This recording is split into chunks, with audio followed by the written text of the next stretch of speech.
The Catskills Crone, the figurine. The Catskills had always been a place of mystery. Dense forests, abandoned cabins, and whispers of things best left undisturbed. When Daniel and his friends, a group of urban explorers, set out for a weekend adventure, they had no idea they were walking straight into something ancient and unforgiving. They had heard the stories, of course. Tales of a withered old woman who haunted the mountains, her spirit bound to a strange figurine known as the Catskills Crone.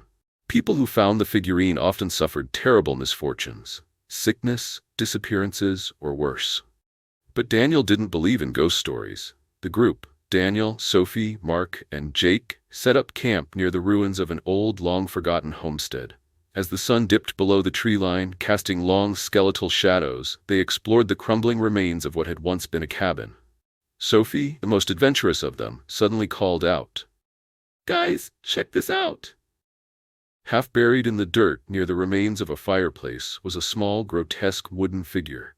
It was carved in the shape of an old woman with hollowed-out eyes and a mouth twisted in a silent scream. Around its neck hung a crude rope, knotted tightly as if it had once been used to strangle someone, or something. "Creepy," Mark muttered, stepping back. Daniel smirked, brushing off the unease creeping up his spine. "Just some old folk art. Let's take it back for fun." Sophie hesitated. "I don't know. Maybe we should put it back." But it was too late. Daniel had already stuffed it into his backpack. That night, the woods felt different. The usual sounds of crickets and distant owls had vanished. The silence was oppressive, thick with something unseen. Then the whispers began. Soft, rasping voices slithered through the trees, growing louder, more insistent. Something shuffled just beyond the firelight, something watching. When Mark turned on his flashlight, the beam flickered wildly before cutting out. A guttural laugh echoed from the darkness. Then came the smell, a rancid, decayed stench, like something long dead had crawled out of the earth. Sophie screamed. Daniel whirled around, heart hammering, and saw her pointing at the fire. The figurine, they had left it on a rock, was now standing upright, and its twisted wooden mouth was grinning.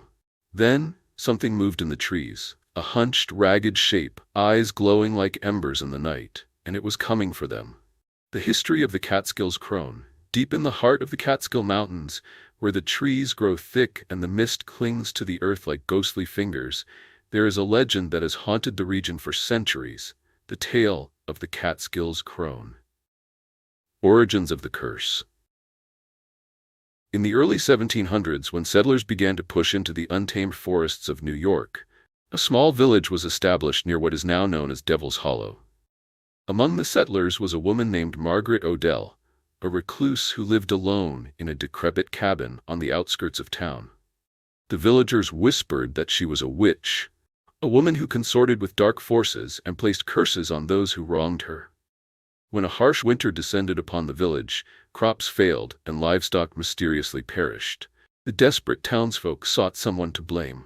Whispers turned to accusations, and before long, a mob formed. One frigid night, they dragged Margaret from her cabin, bound her hands, and forced a noose around her neck. "You bring misfortune upon us," they cried.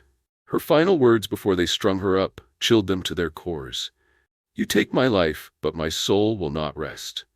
I will watch you, I will haunt you, and when the time is right, I will take from you, just as you have taken from me." As the life drained from her, a terrible storm crashed through the mountains, one that lasted for 3 days. By the time the skies cleared, half the village had vanished, their homes left abandoned, their belongings untouched. Those who remained spoke of shadows moving in the trees, whispers at their windows, and the feeling of unseen eyes watching them. Eventually, the village was abandoned entirely. The figurine. Years later, travelers passing through Devil's Hollow found a small wooden figurine buried in the ruins of Margaret's cabin. It was crude but unsettling, a carved image of an old woman with hollow eyes and a mouth twisted into a scream. Around its neck was a tiny noose, knotted with unnatural precision. Locals believed it was a vessel for her spirit, a way for Margaret to continue her vengeance beyond death. Strange occurrences followed those who took the figurine. Families fell ill or went missing. Nightmares plagued anyone who kept it near. Some claimed to see a withered old woman in the darkness, watching from the trees. Over time, the figurine was discarded, buried, or hidden away, but it always returned. Modern sightings. The legend of the Catskills Crone still lingers. Hikers in the area report hearing rasping whispers in the night, the feeling of being watched, and the overwhelming scent of decay near the ruins of the old village. Some claim to have stumbled upon the figurine, only for it to move on its own, or appear in their belongings after they tried to leave it behind. To this day, the crone waits, and those who disturb her slumber never truly escape. The crone's curse. Panic took over. Daniel grabbed the figurine, shoving it back into his bag as the group scrambled to their feet. The fire cast long, flickering shadows as they sprinted toward the car, their flashlights barely illuminating the tangled forest path. Behind them, the thing in the woods let out a low, croaking laugh. The trees felt impossibly thick, as if the forest itself had shifted. No matter which way they turned, the car was nowhere in sight. The air grew colder, the darkness heavier. Then the whispering began again. "You took what was mine, now I take what is yours." The voice was rasping, ancient, dripping with malice. Daniel turned, his breath hitching as he saw her. A skeletal old woman stood just beyond the tree line, draped in tattered black rags. Her flesh was shriveled like dried leather, her fingers twisted like gnarled roots, but it was her eyes, hollow pits of darkness, that made his stomach drop. The Catskills Crone. She raised a withered hand, and Sophie suddenly let out a choking gasp. Her body jerked violently, as if an invisible rope had cinched around her throat. She clawed at the air, her feet kicking wildly above the ground. The crone's empty gaze bore into her, her cracked lips pulling into something that wasn't a smile. "Put it back," Mark screamed. Daniel fumbled through his bag, hands trembling, and yanked out the figurine. The crone's head snapped toward it, her body lurching forward with inhuman speed. Without thinking, Daniel hurled the figurine back toward the ruins. It landed with a dull thud in the dirt. The moment it left his hands, Sophie collapsed to the ground, gasping for air. The crone let out a scream that wasn't just a sound, it was an unnatural, ear-piercing wail that vibrated through their bones. The temperature plummeted, and the trees began to shake violently. Then, silence. The air grew still. The crone was gone. In the suffocating quiet that followed, Daniel, Sophie, and Mark ran. This time the car was exactly where they had left it. They didn't question it.